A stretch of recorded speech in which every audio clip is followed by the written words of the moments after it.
Thanks to Ubisoft, I've been able to play Star Wars Outlaws for the last week or so, and this game is not what I expected at all. When I first heard about Star Wars Outlaws, I kind of expected it to be Far Cry in space.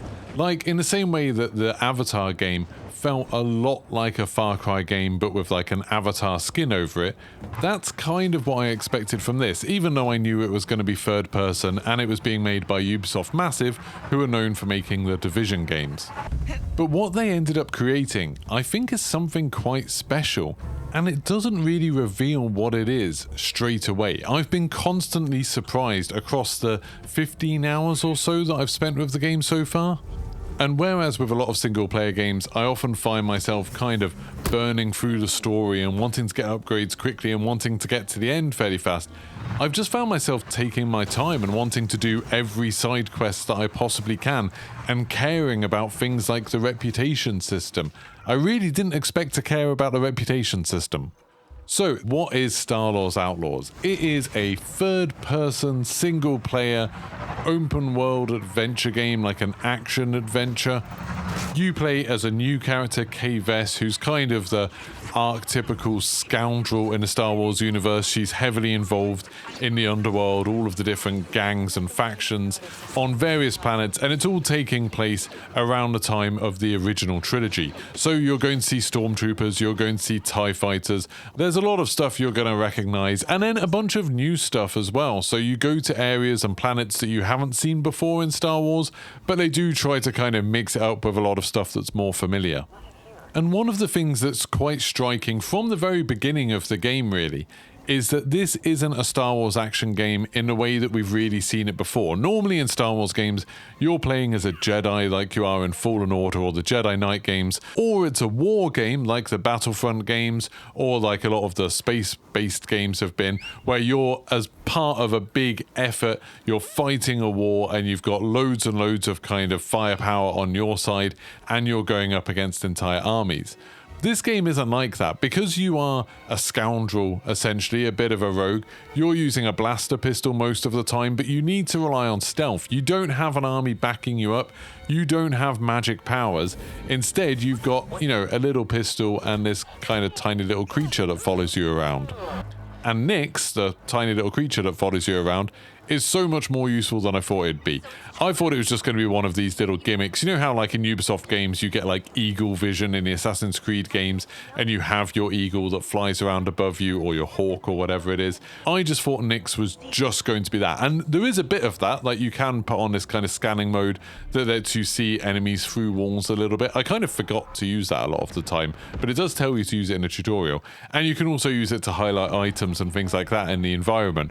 But a lot of the time you're using it as you would use a trained little creature. You can use him to distract enemies, you can use him to go pickpocket things, you can use him to go grab items or flick switches that you can't use. It's just kind of a cool little gameplay mechanic that has a lot of personality and is pretty cute. Like, I'm not sure who designed this creature, whether it was just Ubisoft or whether Disney had a hand in it, because Disney are obviously very good at this kind of thing. Whenever there's a new Star Wars thing, they always want to make a new cute creature or droid or something, and this one's no different. I think they're onto a winner with Nyx. But yeah, back to the gameplay. I don't want to get too distracted. The gameplay is very focused on stealth. I would say it feels a little bit more like playing something like Hitman maybe, or the really stealthy sections of Assassin's Creed kind of in the older Assassin's Creed games, or maybe even something like Splinter Cell, where a lot of the time you find yourself moving through bases or moving through areas, trying to work out how to take out all the guards without being seen, without causing alerts. If you cause alerts, sometimes it's an instant fail in certain missions or certain areas, but a lot of the time it just means all hell breaks loose and you have an opportunity to try and get away. I quite like the fact that it's not often much of an option just to kill everyone, just to blast everybody. In the few bases that I've been through at the moment, if you do start blasting, it seems like unlimited enemies keep spawning. So either eventually they'll burn you down and kill you, or you'll end up escaping and getting out of there. I quite like that. It's not like that thing in Far Cry where you just end up killing entire bases, then wandering around an empty base. That happens occasionally, but they seem to have thought of a way around it for times where it doesn't make sense. Like the enemy strongholds, like the gang strongholds, you're not going to be able to kill every enemy there. They will just keep on coming. Sure, you The stealth itself is kind of basic, like it's not as complex as something like Splinter Cell, it's not as deep as that. It's a lot of hiding in tall grasses or hiding in smoke and like whistling or using nicks to distract an enemy to position them where you want them and then taking them out. But you do have a ton of different options. Because I had a few problems with saves transferring from my two Xboxes and my PC, I think that's just to do with it being an early access copy of it, I ended up actually replaying through the first section of the game 3 times. And I did a lot of the sections of it after the initial tutorial. I think that's relatively linear. After that, I did the later sections very differently every time. I found different routes. Sometimes I would just avoid killing enemies altogether. Sometimes I would take all of them out. Sometimes I'd just be able to take out a couple here and there. I'd find completely different paths. There was one time where I was in like an Imperial hangar. I'm trying not to show too much like spoilery gameplay on the screen. So everything you're seeing on the screen is either from the very beginning of the game or from the open world sections of the game. But there is a section in like an Imperial hangar, you know, like you see in the films on Star Destroyers and stuff like that. And the first time I went through it, I went through on the floor and I sort of felt like I had to drop down. There's a bit where it sounded like I couldn't get across, so I dropped down and then I was trying to really carefully maneuver around the stormtroopers and their patrol paths, trying to like duck down through vents and then clamber over things, using all of my abilities. Then the second time I went through it, I realized that actually I could just approach it like a climbing puzzle and then do a load of kind of manipulating switches and bits of the environment to open up a path where I could just climb over everyone and didn't have to do any stealthing that involved enemies until there was one encounter with a guard where I kind of literally jumped into their face and had to deal with them quietly but very quickly. They've just done an incredibly good job of making the stealth exciting. As I said, it's not like Splinter Cell where there's loads of depth to it, but because of that it's a lot faster and it doesn't feel as kind of contrived as some games do. Like some games it just feels like there is one way that you're meant to stealth your way through it, and the game just wants you to work out how to do that and then do it. Instead, this is a bit more of a sandbox where it's like, okay, you know the tools you've got available to you, you can see the environment that's up ahead.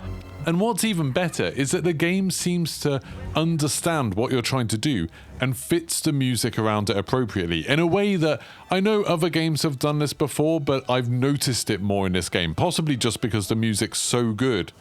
So while you're like creeping up to try and press something and there's a bunch of guards coming around and you're waiting for the perfect moment, you'll have some strings slowly sort of building up to a crescendo and it's really tense. And then when you finally jump out, get the grappling hook and then go down to your speeder bike, there'll be like trumpets blasting and you'll get that sort of big epic Star Wars music that sounds so unbelievably cool. There's so many moments like that. Like the music in this is incredible, it's rousing, it's everything you'd want from something in the Star Wars universe. All right, let's get moving.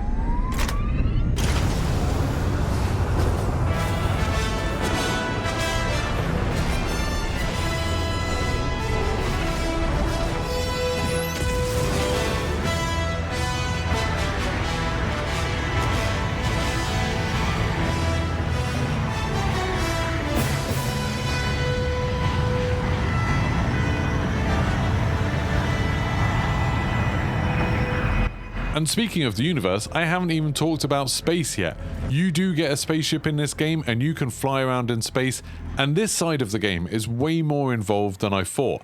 I've only really explored one kind of space area in the game, and within that area there's a couple of space stations, there's a bunch of different wrecks that you can explore for salvage, and there's so many kind of spontaneous events happening all the time. So maybe some pirates will be attacking one of the gangs, and you can just sort of let them do it and then go pick up some of the pieces if you want, pick up some of the salvage, or you could go try and clear out the pirates so then the gangs will like you a little bit more, gain a little bit of favor with them. Or if you want to, you can just go in and blast everyone, or you can just ignore it and just fly away because it's none of your business. I've seen tons of different types of events happening in space, and I spent like a couple of hours just flying around getting involved in everything I could. And then when I came back and landed at the spaceport, I had so many materials that I could upgrade my spaceship with, change its weapon systems, upgrade its shields and armor and things like that. It felt really, really satisfying that my time doing that had been rewarded. And the space combat is really fun. It's quite simple, like you kind of hold left trigger to almost lock onto an enemy spaceship, and then you just try and keep the cursor, the reticle, over this little indicator that shows where this enemy spaceship will be, so you don't have to worry too much about judging distance. And generally you just blast them with your lasers or fire a missile at them. Occasionally you get in a more interesting fight where there's, bigger cruisers that have more weapons and they've got a bigger shield, so you need to think, okay, do you want to take out the fighters first so then you can start attacking them? Do you want to blast out the engines so they can't get away and then start crippling them? There's some kind of depth to it, but so far, at least in this first space area, it's all pretty simple. But again, not simple in a bad way. It's just pretty fast. It means you have some exciting dogfights and then you're done with them pretty quickly. And they all look and sound great. In terms of the overall graphics for the game, for some reason some of the footage has come out a little bit blurrier. I don't know what it is, something to do with using my Xbox with this capture card. It's decided to mess with the sort of dynamic resolution that I think is going on. But generally the game looks really good. The lighting is amazing. You can go into a photo mode and kind of swap around the lighting time of day and you can really see the difference it makes.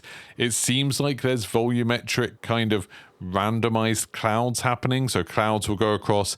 If you're on like a moon where one of the big kind of first open areas is on a moon, you can see the planet rotating across the sky as well as the sun. Sometimes you'll see meteors in the distance. There'll be normal people's spaceships coming and going. As you're going around the open world, you'll see speeder bikes all over the place.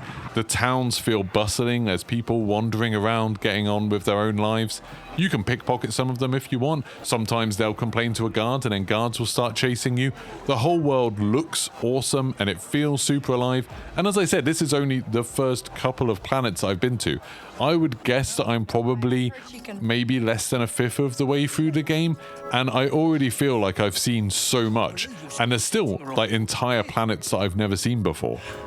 I said earlier the game surprised me, and yes, the quality of all of these things have kind of surprised me a bit. I do like Ubisoft games in general. I love the Division games especially, and I think Ubisoft gets a kind of bad reputation for just making games that are all the same, whereas in reality, if you look back at their catalogue, they've actually been pretty brave in trying some crazy stuff. You look at Roller Champions and Rocksmith and For Honor. They do lots and lots of really brave stuff and quite creative stuff. And in this game, I think they've done a really good job of blending some elements of games that are really popular. I've seen people saying, oh, this is just like Star Wars Uncharted, as if that's some kind of insult. Like, it does feel like Uncharted sometimes, but in a really, really good way. It's super exciting to play the sections that feel Uncharted. Sometimes it feels a bit like Tomb Raider. The fighting, the shooting with pistols and things like that is pretty good. It's not as good as something like, The Last of Us combat or Gears of War, but it still feels pretty satisfying and has like the active reload system that's a lot like Gears of War, and sometimes the sort of scrappiness of trying to use your abilities and pistols and a bit of stealth like what you have in Last of Us. It does feel like it's kind of taken inspiration and taken what works from a load of the very best games and then put them together into something that's got a Star Wars skin over the top of it, and that is absolutely awesome. But then it does do some stuff that I think is quite unique. So the faction system that I've mentioned a few times, to explain that, at the moment in my game, there are 3 enemy factions. And I say enemies because they're all like gangs, they're all like criminal organizations. None of them are good people, but they're the people that generally are giving you missions and hiring you, and you kind of need them. Often you'll need to get items from them or you'll need information from them, so you kind of need to work with them. But you have a faction reputation system, like you have in a million other games. Sometimes they'll like you, sometimes they won't like you. Now, the big thing that's different in this game is that the perks from them liking you isn't just that they'll sell you stuff cheaper or give you a couple of extra side missions, because they definitely will, but it actually changes which bits of the map you can access. You start off with all of the gangs not trusting you. And that means that if you go into their areas of the city, the first big city, they'll immediately hunt you down. Like, they won't want you there at all. You won't be able to interact with a load of the vendors. You won't be able to interact with a load of the mission givers. So to try and get in with them, you'll find someone who's offering you a mission that helps them, or maybe some of the story missions will give you a choice where it's like, hey, you could help the Pikes if you want, or you could betray the Pikes and help Crimson Dawn. And so if you say you really wanted to get into the Pike area because you've got another mission that's in the Pike area, and it'll be a lot easier if you don't just have to sneak about, then maybe you'll do that mission that helps the Pikes. But then that'll make Crimson Dawn annoyed with you. So then another mission where you have to go into the Crimson Dawn area is going to be much, much more difficult. And I've had a few situations where it's like, okay, the Pikes quite liked me at the beginning. I'd done some stuff for them. I'd helped them out a bunch. And then I had one mission where I had to go steal something from their area.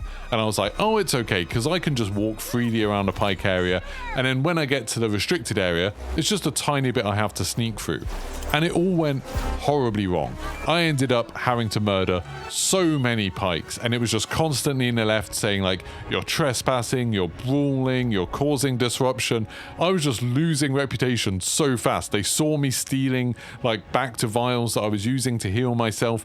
My reputation with them absolutely plummeted, and it took me a few hours of gameplay to get back to the point where I could even interact with some of the NPCs that I needed to, some of the characters that I needed, just because I had annoyed them so much by doing basically a full-on raid into the middle of their base. And because this system is so impactful, it makes such a difference to your gameplay. Even when you're out in the open world, they have like bases and stuff that if you're friendly with them, you can use as fast travel points, you can use their vendors out there. Sometimes you'll just be going through the territory of a gang that doesn't like you, and they'll just start chasing you with speeder bikes and stuff like that. Like, it has a huge impact on everything you do in the game. You kind of want to stay on their good side, and it really makes some of the choices in the game a lot more impactful, because it's not like, oh, do you choose the Pikes or the Crimson Dawn?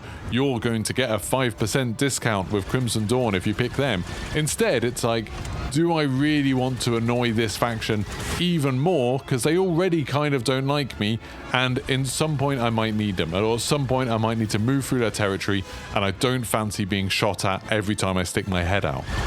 I can't remember a game where the faction system was this impactful. Maybe like Skyrim or Oblivion, like the Elder Scrolls games, maybe something like that. It really feels like it makes every decision super interesting. And even the open world gameplay you're doing, you think, oh, maybe I shouldn't pickpocket from that guy because he's in Crimson Dawn and I don't want to annoy them right now. I'm trying to build up my reputation with them, so I'll leave that person alone. Or when you're flying through space, you'll be like, oh, there's some Pike ships that are getting attacked. I'm going to go save them because I really need to get them on side right now, so I'm going to go do that. The final thing I wanted to talk about in this video is the story. I'm often quite critical of video game stories where there's not much character development, where worlds are just kind of set dressing for the gameplay, where there's no real stakes or message or any kind of purpose to the plot. So far, I'm still at the very beginning of this story, I think, but I've become quite invested in a lot of the characters. The main character, Kves, is really likable, but not perfect. She's quite deeply flawed. You meet loads of NPCs that feel like they're not just NPCs in the background for your story. They feel like they're leading their own lives. Sometimes NPCs will ask you to do stuff, and Kay will just be like, I don't have time for this. Like, I'm doing something more important, which is quite refreshing. You know how annoying it is when you're playing like a fantasy RPG, and you're meant to be saving the world, and it's like, oh, there's not long to save the world, but then someone says, hey, can you round up my pigs for me? And your character's like, yeah, I'll do that. There's none of that kind of stuff. Everything feels quite natural. It feels like it makes sense. It makes the world feel a lot more kind of lived in. Sideways next. And I've already seen some kind of interesting character development. The characters have changed from when I first saw them in an interesting way, in a kind of believable way, and there's even some kind of interesting social commentary. There's little bits here and there talking about, you know, the plight of the underclasses and about the dangers of gambling and about sort of people's relationship with the war effort, which I think is super interesting. It does feel like the game has something to say. It's not overly political any more than Star Wars already is, but it just kind of feels like the writers are trying to make you think about stuff in a positive way, and something that, you know, I don't necessarily see from a lot of other AAA games. So overall, I just want to heartily recommend this game. I think Star Wars Outlaws is fantastic. It's not perfect. There's definitely some bugs, some glitches. I don't know how much of that is because I got an early access copy. Occasionally there's some weird physics glitches, but I found most of them quite funny. At one point I punched a guy so hard his head went through the wall and his body was just hanging out of it. That's quite funny stuff like that. I don't mind that kind of thing. Sometimes with the climbing it feels a little bit weird as to when you can climb up something and when you can't, like in Bethesda games when you're trying to climb over a mountain you're not meant to. There's a bit of that sometimes. The much sort of advertised feature of you being able to fly to and from the surface of planets, really it's just a nice little animation. It doesn't mean that much. It's not like No Man's Sky where you're actually breaking the cloud cover and coming through the atmosphere or anything. It's just a nice animation. It's a nice cutscene with some amazing music, like in every other element of the game. There's definitely problems with the game, but they're all so small and insignificant that they're not getting in the way of me playing it. This is the first game in a while where I found myself thinking about it all the time, where whenever I'm streaming, whenever I'm making other videos, I'm just thinking, oh, I'd quite like to play some more Star Wars Outlaws, and that's a really, really good sign. So I'll definitely be streaming some of this. I'll probably be streaming this while you're watching this video, to be honest. So if you want to come and ask me questions about it, do it there or in the comments below. If you enjoyed this video, don't forget to subscribe and like. Oh, and by the way, Ubisoft didn't pay for this video or anything. They did give me a free copy of the game on Xbox and PC, but they haven't paid me. They didn't ask me to say anything in particular or anything like that. So thanks very much for watching, and goodbye.